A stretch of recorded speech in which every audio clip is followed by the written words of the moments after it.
You're listening to episode number 6 of the Play Your Position podcast.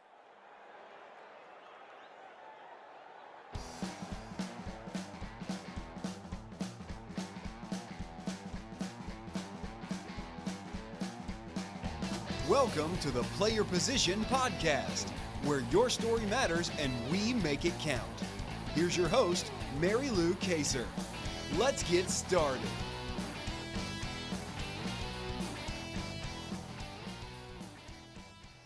I am so excited to introduce my guest today. Her name is Heather McKeown, and Heather is the author of Above and Beyond, Inspiring Adventures into the Blue, and currently has 3 more books in line for future publication when she finds a new publisher. She's also a flight attendant with JetBlue Airways and has been serving people at 35,000 feet for almost 10 years. Heather lives in the beautiful state of Vermont and is the publisher of the Optimist Newspaper, a subtle counter-suicide newspaper for young people all over the country. Heather, welcome to the show. Are you ready for kickoff? Oh, Mary Lou, kickoff. Yes, let's do it. I met you on an airplane, so this is lovely to see you again. Wonderful. And yes, we did meet at 35,000 feet, and it's been a great story ever since. So let's just dive right in. And would you please describe for listeners the position that you play exceptionally well right now? How has playing this position guided and shaped your life? One led to the other. I've always been a writer. I've been published since I was 19, and I was editor of my high school yearbook, literary editor. I've just always been involved in that. My house in Vermont has been the town library for 25 years, so I'm surrounded by words all the time. I was very lucky. I was on an airplane, and I met Joseph Pittman, who is a wonderful man, a great editor, and we started talking much the same way you and I had, and he told me he was going to a book fair, and I said, "Oh, I'm a writer."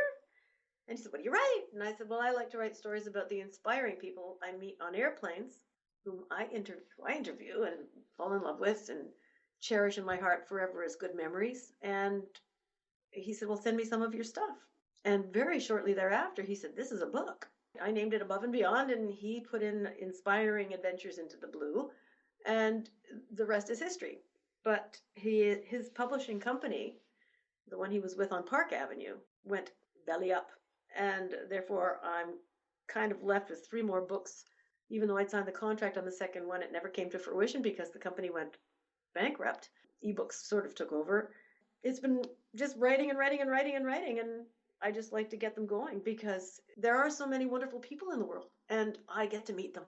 So if you wouldn't mind, Heather, share a story about somebody that you have met, because you're in a unique position as a flight attendant. You really get to see the cross-section of humanity. There are all kinds of different people that show up on your airplane, and with 10 years, almost 10 years under your belt, that's a lot of people to interact with and meet. Can you recall for listeners a particular person? You don't necessarily have to name them in case the anonymity is important, but tell us, share a story that truly has stayed with you from your adventures above and beyond. I did finish a story yesterday, which will stay with me forever. I saw a lot of greatness in humans on my plane. We were flying from Fort Lauderdale to San Juan. A young fellow looking rather wary was in one of the seats, and another fellow who I'd spoken with earlier was in another seat. And the young fellow, as I found out, had just been released from prison. He was going to San Juan. He did not speak Spanish. He did not have a place to stay. He just picked a place. And he was 28 years old. His name was Jarvis. By the time we landed, other people on the plane had offered help. And when we landed and I passed him to a gate agent, a JetBlue gate agent and his compatriot, they took him under their wings, started making phone calls, and he would not have been homeless that night. So many good people everywhere. So that's what I finished yesterday. But last week I met a 6-year-old boy, a beautiful little African-American family. And he was sitting with a grandmother, and his mother was sitting across with his younger brother. And this little boy was an old soul. And we started talking, and he looked at me and he said, "You know, if you're 100 years old, don't you let anyone call you old. Nobody's old. You're as young as you feel, so you just stay young, feeling young. Have you ever known sadness in your life? Have you ever lost a relative to death? And then he starts patting his grandmother's arm, going, my grandma, she has lost someone to death, but she goes forward. She knows how to do life. And my aunties, I take care of them. One only has one leg, no foot, just one leg. Well, I massage her and I take care of her and I make her feel good. And she's known hardship in her life. This boy was 6 years old. I fell in love with him. And I wrote his story because I just had to quote him and quote him and quote him and quote him because, wow, 6 years old and saying, if you're 100, Heather, for heaven's sakes. He called me Miss Heather, by the way. If you're 100, Miss Heather, don't feel old. And I went, wow, that's great. I'm 61, but, I might look 100. So thank you, little child. I will not feel old today. But, the words of wisdom that come from a child. I wasn't laughing. I was loving him. He was sincere.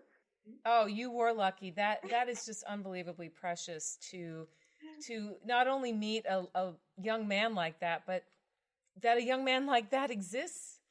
It made me feel great. I wanted to hold him and just eat him up and take him home. He's just one of those special people, but his grandmother wouldn't let me. Here's an example of a 6-year-old child who clearly already has that wisdom of someone who 6-7 decades older than he is.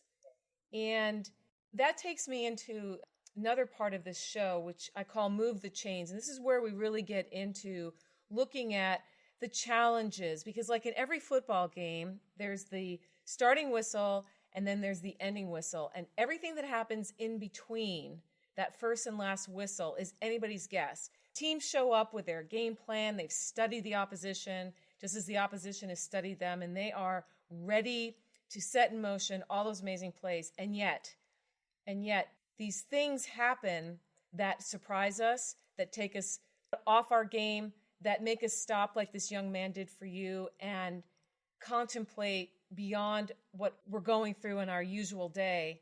And so I'd love for you to share some of the observations that you've made, Heather, from your vantage point, not only as a flight attendant, but as a writer, as an author. The world really has changed very quickly in the last few years with technology. We were talking about that earlier. And I'm curious for you to share what specific shifts or changes have challenged you specifically with what you do professionally. What challenges most flight attendants is fatigue. As hard as we try to catch up on sleep, it's a mobile profession. We are in hotel rooms most of the time. When we're not in hotel rooms, we're sharing apartments in New York so that we can be at base. My biggest challenge is not being able to be home in Vermont when I'm working for sometimes weeks at a time. This has changed because I went from part-time to full-time, and I'm very fortunate to have this job, but my biggest challenge is homesickness and fatigue. Well, two challenges. A lot of us, in the book, I'm not referring to it all the time or setting it up on a pedestal, but I do give hints to other people in the book about what works for me to avoid these things. And technology doesn't have much to do with surviving as a flight attendant. Communication is number one, of course, but we can do that with cell phones or email or texting. That's that part of it. But once you're on the job, it's pretty much old-fashioned survival. When we get to the hotel room, try and get to sleep. And when we wake up in the morning, if we don't have what we call an early show, if we have enough time, please eat a good breakfast and go to a gym. And then by the time you get on the bus to go back to the airport and do it all over again from whatever hotel you've been staying, at least you've done something for yourself, nutritionally and physically. So you are not owned by the job. You have to split it up into sleep, health, and work. As far as personal life goes, it's very difficult to have a personal life when you're actually flying. You have to wait till you get home for that. I'm not complaining. I knew what I was getting into when I signed up. It's a dream come true for me. I had 53 rejections before the ages of 18 and 22. So when JetBlue hired me in my 50s, boy, I did a little dancing jig out of glee. Not only do I love polyester, but and there's just not enough polyester in a person's life.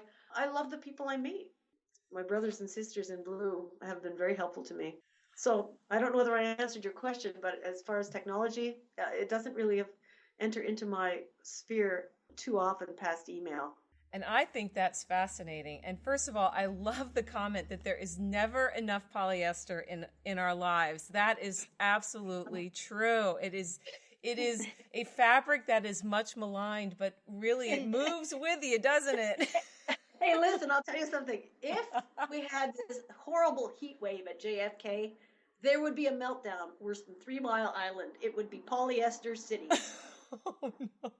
And I include all the companies for that, not just us. I love it. I love it. Well, you said something earlier that I wanted you to touch on right after I introduced you about your book. You really have two positions that you play really well. You are a phenomenal flight attendant, and Thank you. Love the fact that you were given the chance to play that position later in life, and that you're doing it exceedingly well. Yeah, let's just hope I don't fumble. Well, speaking of fumbling, when in your life, and you could even equate it to your writing, have you experienced a fumble? Or have you ever been sacked or intercepted? I guess in your life, if you haven't been, there's nothing to be grateful for, like the good days. I started my newspaper in memory of my brother who ended his own life. And I've been doing that paper. I'm just finishing off my 24th year. Our mom died when we were pretty young, teenagers. And she had been an invalid. Some of my friends from back in Montreal where I was raised said, "You didn't have a childhood." Well, I had a fantastic childhood. Thank you very much. And not because I live, in a fantasy world.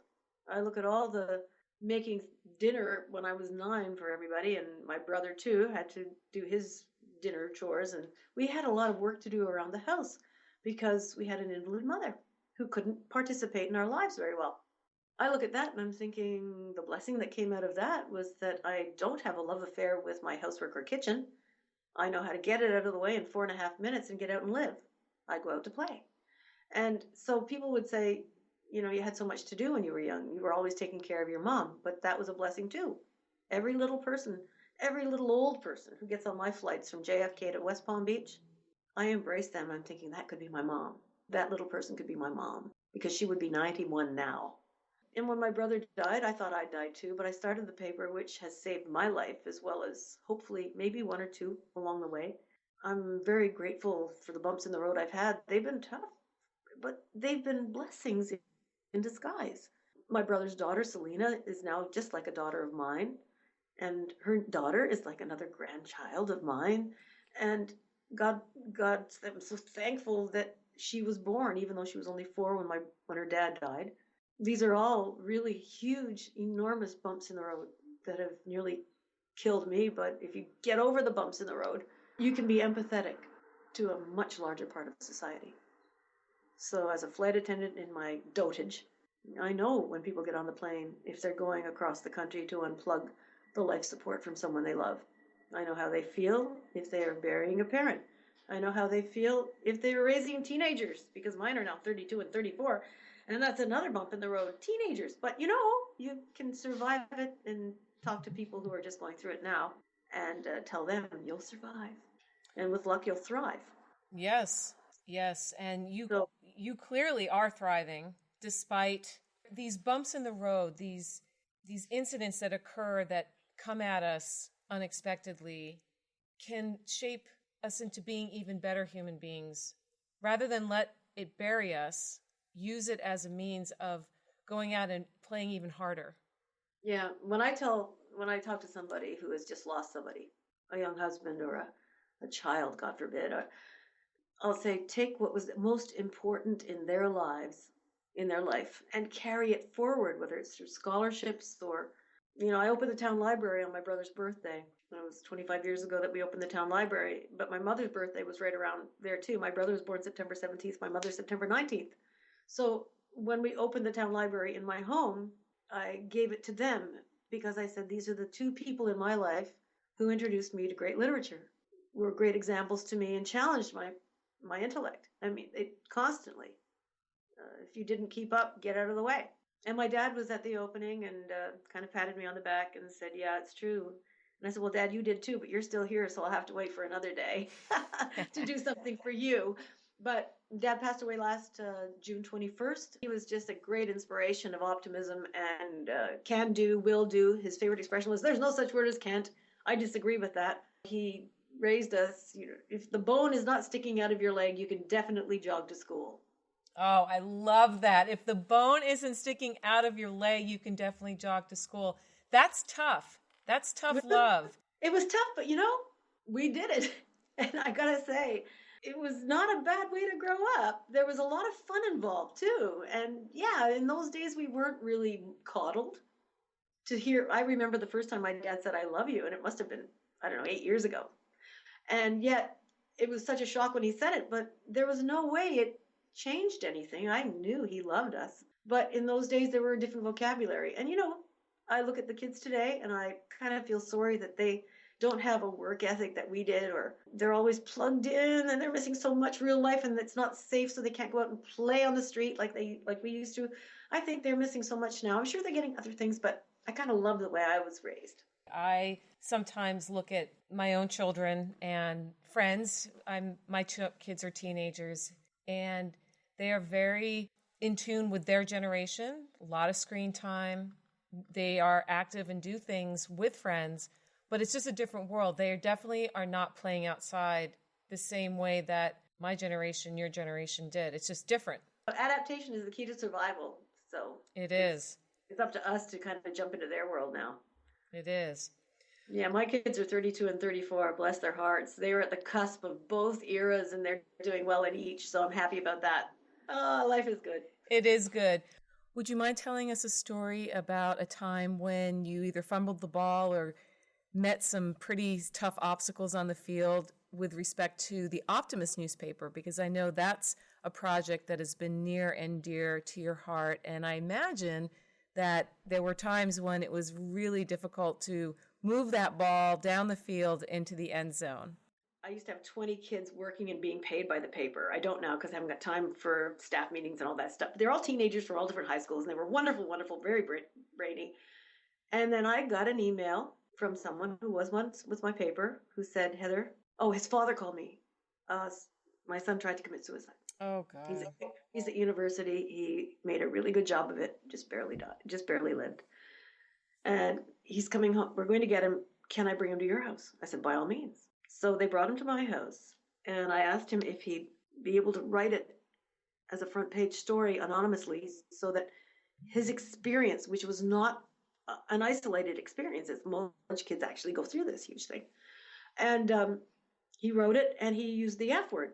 He emailed it to me, so I went through and I changed all his F words and didn't press save. I pressed print. So then it came off, and I just cut it and pasted it onto the front page. So 8,000 papers roll off the press, and I bring them home, and I've distributed a few on the way home from my printer. Oh, no. And I read the front page, and I called all my friends, and 16 people came over to the house, and for 6 hours with black felt markers crossed off the F word from the front page. Oh, man. I would be kicked out of all the schools, even though you can't go to a school without hearing that in the hallways. And you can't turn on a movie without hearing it. The Optimist doesn't stand for that. The Optimist would be kicked out of schools if they're looking for an excuse. And I'm thinking, oh my God, but I had so much help. And I ordered pizza and we had a good time, but oh my God. Oh, wow. That good old F word. Well, Heather, I think it's time that we bring the ball in and score a touchdown. You are in the red zone, and there are less than 30 seconds left on the clock. You're down 7 points. It's third down, and it's now or never. Tell a story about a time when you overcame this obstacle and ran the ball into the end zone for a touchdown that won the game for you. Oh, my God. I got kicked off the track team my very first meet for going under the hurdles in 8th grade.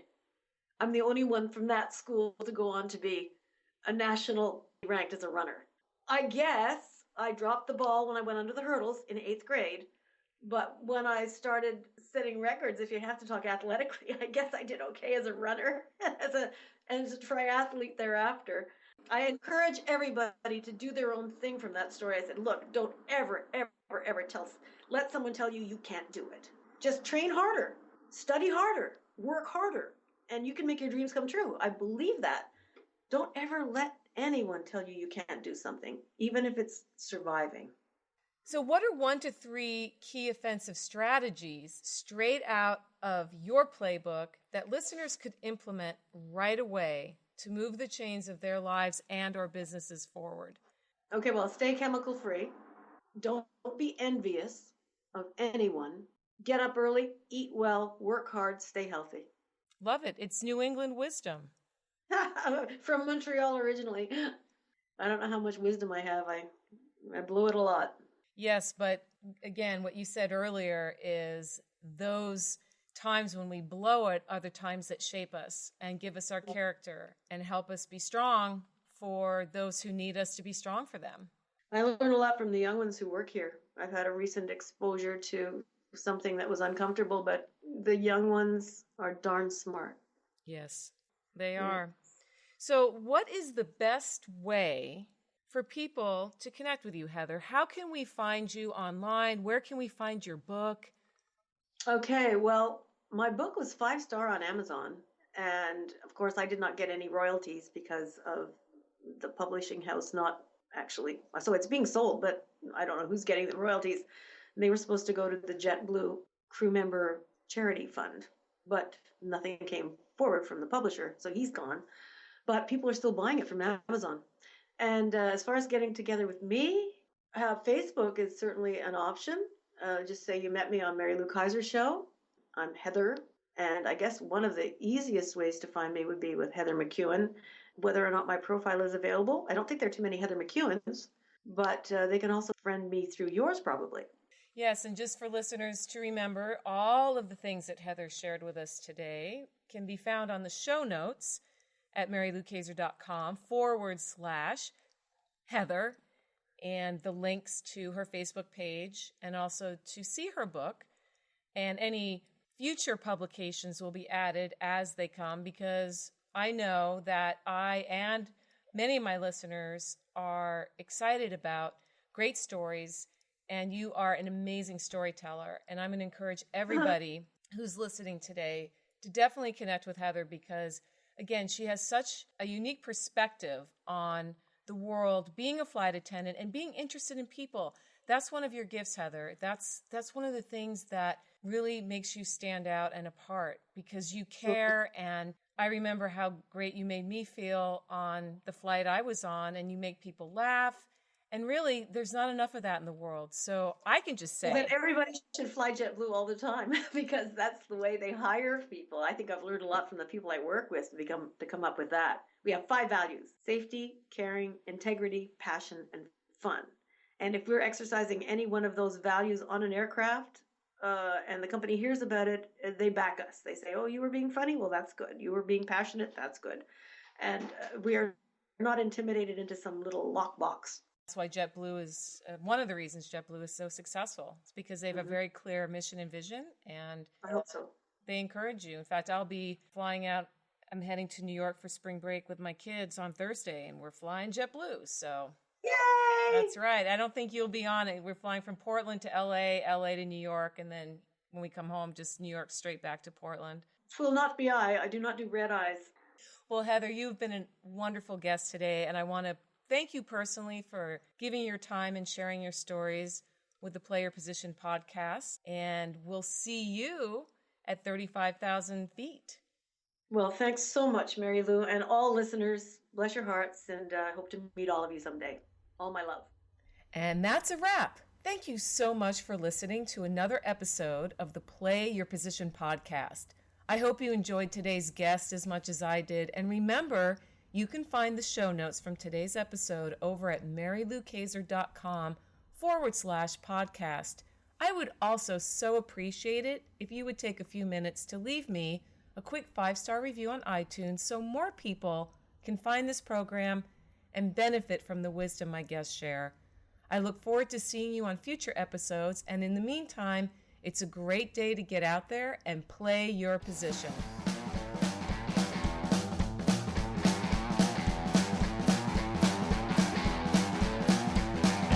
Thanks for listening to the Play Your Position podcast. where your story matters and we make it count at MaryLouKaiser.com.